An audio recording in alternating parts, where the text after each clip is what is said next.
കഅബയുടെ അടുത്ത് വെച്ച് നിസ്കരിക്കുമ്പോൾ അയിനിലേക്ക് വേണം എന്ന കാര്യത്തിൽ ഖിലാഫില്ല. ഒരു മദ്ഹബിൻ്റെ അടിയിലും ഖിലാഫില്ല. ഇജ്മാ കൊണ്ട് സ്ഥിരപ്പെട്ടതാണത്. അത് നിങ്ങൾ ആദ്യം ആ മസല ആദ്യം മനസ്സിലാക്കണം. കഅബയുടെ വിട്ടിലേക്ക് നിസ്കരിക്കുമ്പോൾ അയിനിലേക്ക് തിരിയുകയാണെങ്കിൽ തന്നെ അത് ലന്നം നൽകി മതി എന്നതിലും തർക്കമല്ല. കഅബയുടെ വിട്ടുവെച്ച് നിസ്കരിക്കുമ്പോൾ ജിഹത്തിലേക്ക് മതിയോ പോരെ? നമ്മളെ ഫത്വയിൽ എങ്ങനെയാണുള്ളത്? വഖാമിസുഹാ ഇസ്തിഖ്ബാലുൽ ഖിബ്ലത്തി. ഇതെങ്ങനെയാണ് ഖുർറത്തുൽ അയ്നുള്ളത്? മത്തിന് അങ്ങനെയാണല്ലോ. അവിടെ ഫത്വയിൽ മുമ്പ് ഷറ ഒരു കൈത് കൂട്ടി കൊടുത്തിട്ടുണ്ട്. ഫഖാമിസുഹാ ഇസ്തിഖ്ബാലു ഐനിൽ ഖിബ്ലത്തി. അപ്പോൾ ഇത് പെട്ടെന്ന് ഇതിൻ്റെ ലാഹിർ നോക്കുമ്പോൾ, ലാഹിർ തന്നെയാണ് ഞാൻ പറയുന്നത്, നോക്കുമ്പോൾ സാലാത്തിന് ഏതാണെന്ന് കിട്ടും, അനുകൂലമായിട്ടുള്ള തെളിവാണ്. അത് ഫലാ യക്ഫി ജിഹത്തു ഇസ്തിഖ്ബാലു ജിഹത്തിഹ. അപ്പോൾ ജിഹത്തിലേക്ക് തിരിഞ്ഞാൽ മതി. ഔല ഖിലാഫല്ലി അബി ഹനീഫ. ഇങ്ങനെയാണ് ഫത്വയിലുള്ളത്. ഇനി തുഹഫൻ്റെ ഇബാറത്ത് എങ്ങനെയാണുള്ളത്? ഇസ്തിഖ്ബാലുൽ ഖിബ്ലത്തി ശർത്തുൽ ലി സ്വലാത്തിൽ ഖാദിർ. ഇങ്ങനെയാണ് മിൻഹാജിൻ്റെ ഇബാറത്ത്.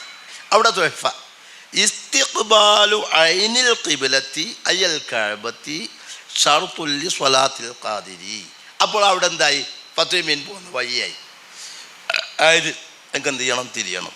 പക്ഷേ തുഹഫ അതിനൊരു വിശദീകരണം നൽകിയിട്ടുണ്ട്. ആ വിശദീകരണം ഫത്വമീൻ കൂടിയാണ് മനസ്സിലാക്കിയാൽ മതി.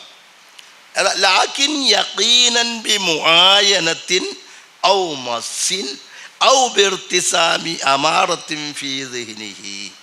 അപ്പോൾ കഅബ തൊട്ടിട്ട്, അല്ലെ കഅബനെ കണ്ടിട്ട്, അല്ലെ കഅബ എന്നോടത്താണെന്ന് അറിയിക്കുന്ന അമാറത്തുണ്ടായിട്ട് യഖീൻ എന്ന നിലക്ക് പിന്നെ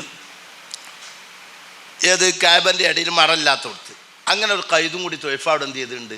തുഹഫനെ നേരെ ഇബാറത്ത് ഔ ബിർതിസാമി അമാറത്തിൻ ഫീ ദിഹ്നിഹി തുഫീദു മാ യുഫീദുഹു അഹദു ഹാദൈനി ഫീ ഹഖ്ഖി മൻ ലാ ഹായില ബൈനഹു വ ബൈനഹ ഔ ലന്നൻ ഫീമൻ ബൈനഹു വ ബൈനഹ ഹായിലുൻ മുഹ്തറമുൻ ഔ അജസാൻ ഇസാലത്തിഹി കമായത്തി. മനസ്സിലായില്ലേ? അപ്പോൾ തുഹഫയിലോ ഇത് ചാലകത്തിന് അനുകൂലമായിട്ട് അയനിലേക്ക് തന്നെ തിരിയണം. ഇതിന് മറുപക്ഷം പറഞ്ഞ ന്യായം ഇവിടെ ഏതുണ്ട്? പിന്നെ റൗദൻ്റെ ഇബാറത്ത് നമ്മൾ കഅബ അടുത്തില്ലെങ്കിൽ പിന്നെ ഇജ്തിഹാദ് ചെയ്ത് ജിഹത്ത് കണ്ടെത്തുകയാണ് ചെയ്യുക.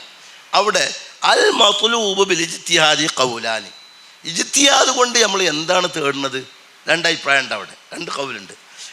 അഹദുഹുമാ ജിഹത്തുൽ കഅബത്തി. ഒരഭിപ്രായം ഏതാണ്? കഅബൻ്റെ ജിഹത്തിനെയാണ് തേടുന്നത് എന്നാണ്. വ അൽഹറുഹുമാ ഐനുഹാ. അൽഹർ ഏതാണ്? ഐനുൽ ഖിബ്ലയാണെന്ന് റൗള.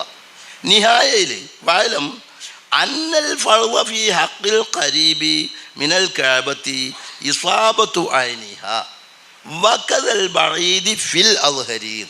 അപ്പോൾ ഈ വിഷയത്തിൽ ഏതുണ്ട്? ഖിലാഫുണ്ട് എന്ന് കിട്ടി. അൽഹറും അൽഹറിൻ്റെ മുഖാബിലയും. അപ്പോൾ ഈ ഖൗലനുസരിച്ച് ജിഹത്തിലേക്ക് മതി എന്നാണ് ഇപ്പോൾ തട്ടാങ്കരൻ്റെ ദാവം. അപ്പോൾ അവിടെ ഒരു വിഷയം വന്നു.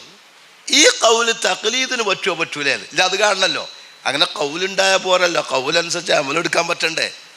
അൽഹറിൻ്റെ മുഖാബലയായത് കൊണ്ട് തഖ്ലീദിന് പറ്റും എന്ന് ഫവായിദുൽ മക്കീലൊക്കെ ഉണ്ട്. അതിൽ ചാലാത്തിനും എതിരില്ല, തഖ്ലീദ് പറ്റും. പക്ഷേ ഈ ഖൗല് പ്രത്യേകം തഖ്ലീദ് ചെയ്യണോ അതോ സാധാരണ നടന്നു വരുന്ന മാതിരി നടന്നു വന്നാൽ മതിയോ? ചാലകത്ത് പറഞ്ഞു ഈ ഖൗലനുസരിച്ച് അമലെടുക്കണം എന്ന് ഉണ്ട് എങ്കിൽ ആ ഖൗലിനെ പ്രത്യേകം തഖ്ലീദ് ചെയ്യണം. അങ്ങനെ ഇതനുസരിച്ചാണ് അമലെടുക്കുന്നത്, അല്ലാതെ പറ്റൂല. തട്ടാങ്ങാട് കുട്ടിയ മൗലിയ മുസ്ലിയുടെ അത് പ്രത്യേകം തഖ്ലീദ് ചെയ്യേണ്ടതില്ല. കാരണം കേരളത്തിൽ നടന്നു വരുന്നൊരു സിസ്റ്റാണത്. ഒരു ദഈഫായ ഖൗലാണെങ്കിൽ വരെ ആ ഖൗലനുസരിച്ച് അമല് ജാരിയായിട്ട് വരുമ്പോൾ അത് മസ്അലയിലെ അത് തട്ടങ്ങനെ പറഞ്ഞല്ലോ കേട്ടോ, മസ്അലയിലെ മുഅ്തമദാണ് എന്ന് ഫത്വ കുബ്രയിലുണ്ട്. അപ്പോൾ കേരളത്തിലെ മേറാബൊക്കെ തെറ്റാന്ന് ചാലാത്ത് പറയുന്നത്.